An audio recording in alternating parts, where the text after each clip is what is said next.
Et salut tout le monde, c'est Atom, je suis en compagnie de Gigi. Salut tout le monde. Oh wait, wait. On se retrouve donc pour un nouveau BO3 en cet été, donc qui oppose le IZ agro combo d'un membre de Five Ways of MTG qu'on va présenter aujourd'hui. Tout à fait.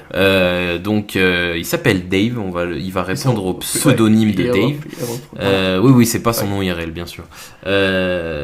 Donc Dave qui est apparu plusieurs fois pour les plus hardcore fans de la chaîne dans nos vidéos un peu old school. Il a fait une deck tech de ce deck IZ, il a fait des games de ce deck IZ aussi. C'est lui aussi qui manie le ninja. Tout à fait. Le deck ninja.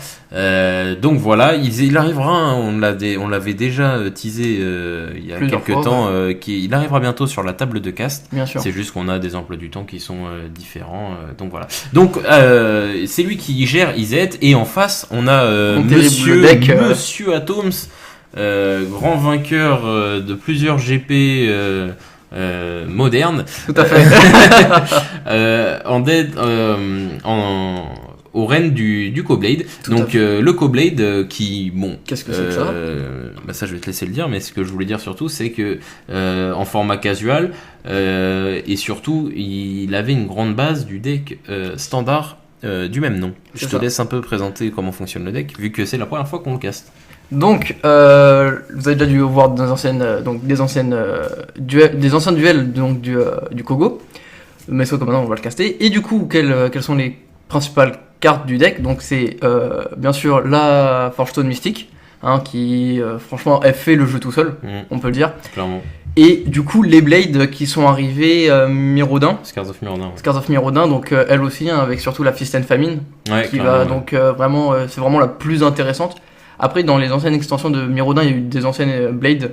Ouais, d'eau et de feu. Que j'ai incorporé aussi, qui est vraiment intéressante parce que là, pour le coup, en général, celle d'eau et de feu, c'est plus pour m'apporter du CA qu'autre chose, et que si j'ai déjà aussi la Blade de Feast and Famine. Et du coup, là, franchement, donc celle d'eau et de feu, hein, vous comprenez, ça va complètement le rect. Clairement. Alors que donc la Feast and Famine, ça va plus me permettre, du coup, vous verrez, elle va sûrement apparaître à l'écran.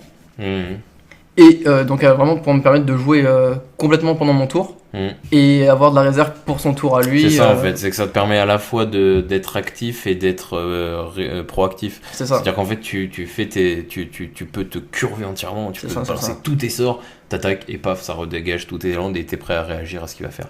Donc c'est vraiment intéressant. Le deck IZ rapidement donc qui consiste lui donc à... Le deck IZ de Dave, lui, consiste à booster un Killfin ou un équivalent comme le Cyclope de Nivix tel qu'on voit à l'écran, qui va le booster à la mort jusqu'à lui balancer une esquive rusée, le rendre imbloquable. Généralement, il fait une rendre imbloquable double initiative sur une 10-10, boum, ça fait 20, t'es mort. C'est ça. Ce deck a quand même une capacité de tuer T3, donc théoriquement, là, donc tes moyens de gestion dans ton deck pour gérer la menace early game comme ça, c'est Condemn. Condemn, ouais. Et donc... Ou sinon un contre. Ouais, ou un contre, mais je veux dire, théoriquement, une bête voilà qui tape à 10, il faut que tu la gères, c'est condamne, quoi. Généralement, que tu vas utiliser. Et donc, théoriquement, là, voilà, si t'attaques et que t'as pas de contre, il faut condamne, t'as perdu, quoi. Tout à fait. Donc là c'est vraiment l'importance en même temps de ma part d'éviter quand en début de partie d'être full taped pendant ses tours. Clairement. Parce que là s'il voit que je suis full tap, boum, il va pas calculer, il va partir. D'ailleurs on voit dans ta main que t'as une condamne et que t'as un perce sort, donc t'es quand même très bien. C'est ça, t'es totalement prêt à gérer les menaces à venir. T'as ta Stoneforge, t'as ta Blade, t'es très bien dans la game pour l'instant. Surtout qu'en plus de ça, si j'arrive tour 1, j'arrive à poser donc la Sychrome Coast, donc ça c'est vraiment parfait. Donc elle arrive déjà en jeu pas engagée, donc ça c'est bien. Et sur son tour, si moi je joue rien et du coup sur son tour, il peut pas savoir qu'est-ce que je vais jouer en premier. Oui, ce sera soit Spell Pierce, soit Condemn. C'est ça, c'est donc, bien ça. Ouais, c'est vrai. On rappelle aussi rapidement nos conditions de casual. Hein. Nous, c'est pas une question. Voilà, c'est nos limites et c'est pas une question de toutes les cartes existantes. C'est surtout une question de toutes les cartes qu'on a. Toutes les cartes qu'on a et tout le budget qu'on veut mettre dedans aussi. Ça, voilà, ça a un de dire ah mais Atoms t'aurais pu modifier en faisant ça, ça. On fait avec les cartes qu'on a. Le Kogo s'il y a des brainstorms, c'est parce qu'on a des brainstorms, c'est tout. Quoi. C'est donc, ça. Voilà. Tu condamnes là son Kinfeed. Son Cyclope ou son Kinfin son Cyclope. En tout cas, tu condamnes une des deux menaces parce que à chaque fois qu'il va jouer un sort, c'est les deux qui vont trigger quand même. C'est ça. Donc, faut pas négliger. Ça revient, même s'il a pas la double init, il suffit juste qu'il booste à 10 les deux, ça fera 20 pareil. C'est ça. Donc, il faut que tu en gères une. Là, comme j'ai le bord de vide. C'est clair, t'as le bord de vide, il n'y a aucun bloquant. Donc là, il va commencer à te taper gentiment. Là, c'est compliqué parce qu'il t'a quand même géré la Stoneforge. Tu vas plus pouvoir poser tes équipements aussi facilement parce que la Stoneforge, en plus, là où je dis vraiment que la carte est craquée pour 2, ils ont un peu déconné, c'est que quand même la carte tutorise un équipement et peut les poser pour 2 aussi en l'engageant. C'est incroyable. Surtout quand tu vois des artefacts qui ils ont des gros coups pour la jouer. On pense, je vais le dire parce que je l'ai dans le deck, mais on pense au bas de crâne qui coûte 5 à jouer. Et qu'en plus de ça, le bas de crâne, ce qui est hyper bien, c'est que quand tu vas la poser pour 2, et en plus de ça, le bas de crâne, c'est une arme vivante. Du coup, elle sera déjà. Dès qu'elle est posée, bon, mais déjà équipée à quelque chose. Donc, ouais, clairement. Donc là t'es pas bien. Donc heureusement, ton deck étant bien construit, t'as des piocheurs pour essayer de te refaire un peu une santé. C'est ça. Donc normalement, je dois avoir 3 Preordain, 3 Brainstorm. Donc là, franchement, au niveau pioche, il y a de quoi faire. Voilà. Donc là, très clairement, même si tu as quand même une facette très agressive dans ce deck, tu joues clairement quand même la place du contrôle, bien évidemment. Ouais, bien sûr. En tout cas, sur le clairement, sur le match-up, tu peux pas faire autrement. Lui, il joue le Gobelin des rues. On voit que tu l'as essoufflé un peu. Il a pas l'air de vouloir jouer le plan de l'agression. Avec une promptitude en réponse en plus après, enfin pas en réponse mais juste suivi de ça, et ça lui permet, je sais pas s'il va vraiment s'en servir, mais en tout cas ça lui permet de piocher tout simplement, c'est pas mal. On voit que t'as quand même une condemne et un brainstorm, donc t'es pas mal dans la game, mais t'es pas dans la phase où est-ce que t'as Squadron Hawk et puis bien je te tarte. Après d'un côté je joue quand même bleu-blanc qui sont l'une des couleurs qui l'un des alliages, l'un des alliages qui a le plus de contrôle, donc après je dis pas que j'ai que des contrôles dans le deck, mais avant que j'arrive à bout, faut y aller quoi. Il y a de quoi faire. C'est clair, il y aura une ou deux phrases qui passera avant.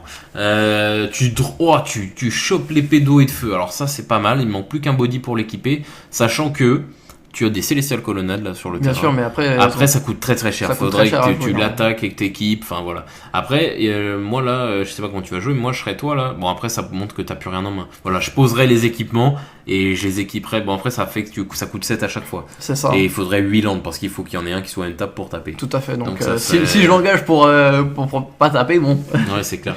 Clairement. Donc tu poses la sorte de Feast and Famine. Tu la poses un peu serein parce que tu sais qu'en face il a pas d'anti-Arthos. Non, parce que d'un côté je me dis, bon, entre nous on n'a pas vraiment des decks purement artefacts et qu'on va pas forcément mettre de base. Je sais que maintenant dans les tournois c'est de base, c'est intéressant de mettre 2-3 cartes qui détruisent des artefacts ou des enchantements, on sait jamais, mais entre nous on fait pas parce qu'on sait qu'il y a très peu de decks comme ça. Voilà, on préfère faire ça en post-side.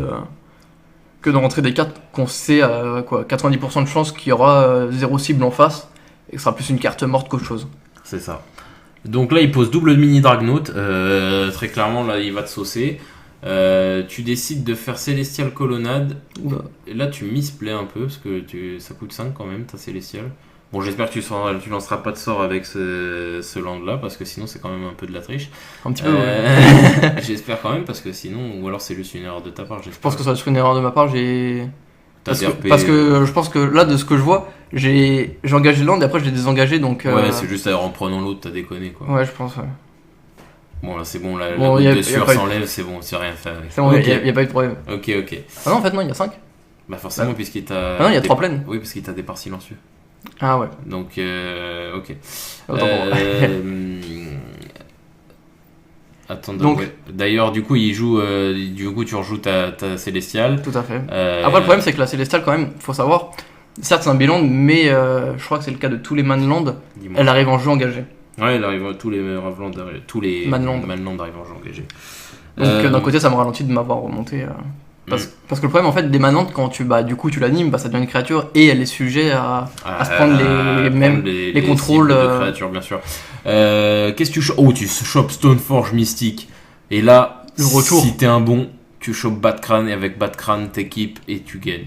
Mais... Ouais, sauf que la backrange, je le pose qu'au tour d'après, donc il faut que la Stoneforge. C'est dommage parce qu'il a reste ici, ou sinon je faudrait que je la recaste à 5, c'est quand même. Ouais, parce que là avec la lifelink, parce que là t'es quand même 26 à 7. Alors il a gagné autant de points, enfin il a gagné 6 points de vie, c'est grâce à tes Conden. Hein. Tout à fait. Donc Conden, c'est une très bonne carte, mais elle a un contrepartie de faire gagner de la vie à l'adversaire. C'est ça. Après, pour un contrôle, c'est pas dérangeant. Non, c'est rien. Non, mais je dis que la contrepartie existe. Donc oui, bien sûr. Donc t'as quand même Batcran avec une Sword of Fist and Famine en possession, là, avec même la Sword d'eau et de feu. D'eau et de feu que tu peux poser. Que je peux poser. Tu équipes la lame. Et alors là, ça va être le... tu viens de la poser. Oui, je viens de la poser. Merde, la vache. Ok. Parce que là, je l'équipe, mais elle est pas protégée en soi, c'est ça le problème. D'accord. Peut-être que je pense que ça aurait été peut-être plus malin de ma part, au lieu de poser l'épée d'eau et de faim et de famine, celle d'eau et de feu, pour m'assurer une protection. C'est vrai, mais d'un côté, est-ce que tu l'avais déjà à ce moment-là? Je sais plus. Peut-être. Et même en plus de ça, le truc, c'est que le dilemme, c'est que la Fist and Famine me permet vraiment de pouvoir. Et tu concèdes. C'est dommage. Malgré les bonnes cartes en main. Putain de main, ouais. Mais il me restait trop peu de vie pour pouvoir continuer. Clairement, en plus, je crois qu'il avait une boule dans la main, donc il t'aurait tué. Tout à fait. Ok. Ouais, normalement, ça aurait été mieux que tu t'équipes la lame bleu-rouge, parce que du coup, t'aurais plus jamais rien pris de la vie, quoi. Mais d'un côté, il y a quand même le fait de pouvoir désengager ce terrain avec la Fist and Famine qui est vraiment attrayant. Ouais, c'est vraiment attrayant, mais là, t'as été greedy. Je pense que j'ai été greedy. Ok, donc c'est comme ça que se termine la première game de ce BO casual. Donc IZ contre Kogo. Donc IZ qui la remporte. Comme quoi, il suffit pas, parce que quand on compare les networks des deux decks, ça n'a rien à voir. Oui, bien sûr. Comme quoi, Magic, ce n'est pas qu'une histoire de pognon, c'est aussi une histoire de deck build et de chance. Bon, là il y a eu un peu des deux, bien sûr. Faut pas sous-estimer un deck. Après, c'est le truc, c'est qu'en fait, avoir un deck trop formaté pour. Là c'était pas formaté. Oui, mais formaté tournoi. Oui. Et on peut se faire surprendre par des decks qui sont complètement random et qui utilisent des cartes inconnues, quoi. Ça arrive souvent en tournoi, des decks qui sortent de nulle part. Par exemple, je pense notamment. Pour les vieux de la vieille, enfin pas tant que ça, mais quand même, il y a 3 ans, le deck Eggs en moderne, personne l'a vu venir, et c'est un américain qui s'est pointé avec ça, qui a fait une boucle infinie qui infligeait 1-2 damage par boucle, et il a dit je te le fais 20 fois, t'es mort, et personne l'avait vu venir, et c'est devenu un top tier jusqu'à ce qu'on bannisse Eternal Sun. Et c'est pareil, là, ça peut arriver, c'est un mec random qui peut arriver. Nous, typiquement dans le dernier tournoi moderne qu'on a fait, il y a des mecs qui sont arrivés avec des mono white control sortis de l'espace. Et franchement, toi t'es comme ça, comment je gère ça? Je l'ai pas préparé. Moi je peux te dire que voilà, quand je l'ai vu sur les tables, je voulais pas tomber contre lui, et pourtant j'avais un deck préparé, mais bien sûr. Voilà, c'est comme quoi ça fait pas tout, les pépettes et les decks les listes deck listées sur le net. Ça fait pas tout, et il y a aussi la connaissance de Magic, et puis la variabilité de Magic. Donc voilà, le nombre de cartes, il y a de quoi faire. Voilà, donc c'est comme ça que s'achève cette première game. Donc on va vous laisser jusqu'à la semaine prochaine. Et puis Atom, c'est quelque chose à rajouter? Bien sûr, toujours lâchez le pouce bleu, un commentaire si vous avez quoi que ce soit à dire. Et vous abonner donc à la chaîne YouTube et à nous suivre sur Facebook. Ouais. Et voilà, on vous dit à la semaine prochaine. Salut tout le monde.